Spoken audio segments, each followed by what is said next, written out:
Hi guys, ഞാൻ Leo. ഇപ്പോൾ വണ്ണസിന്റെ ഗ്യാരേജിലെ ripper ഗ്യാങ്ങിലെ അവസാനത്തെ വ്യക്തി ഞാനാണ്. ഞങ്ങൾ റിപ്പർ ഗ്യാങ് എന്നാണ് അറിയപ്പെട്ടിരുന്നത്. എന്റെ കൂടെ വണ്ണസിന്റെ ഗ്യാരേജിലേക്ക് വന്നിരുന്ന കിങ് ബുള്ളും ഡിഫൻഡറും മെട്രിക്സും ഇവരെല്ലാവരും എന്നെ തനിച്ചാക്കി മറ്റു പലയിടങ്ങളിലേക്ക് പോയി. ഇപ്പോൾ ഞാൻ മാത്രമേ റിപ്പർ ഗ്യാങ്ങിൽ അവശേഷിക്കുന്നതായിട്ട് വണ്ണസിന്റെ ഗ്യാരേജിലുള്ളൂ.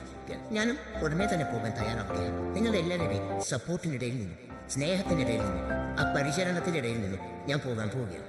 ഞാനും മറ്റൊരു സ്ഥലത്തേക്ക് വേറൊരു പേരിൽ അറിയപ്പെടാൻ പോവുകയാണ്. അപ്പോൾ ഇത് എല്ലാവരോടും ഒരു യാത്ര പറച്ചിൽ തന്നെയാണ്. ഇനി ഇതുപോലെ വണ്ണസിന്റെ ലിയോ എന്നുള്ള പേരിൽ പുതിയൊരു വണ്ടി വരുമോ ഇല്ലയോ എന്നും അറിയില്ല. അപ്പോൾ അതും ഒരു ചോദ്യചിഹ്നമാക്കിയിട്ട് ഞാൻ പോവുകയാണ്.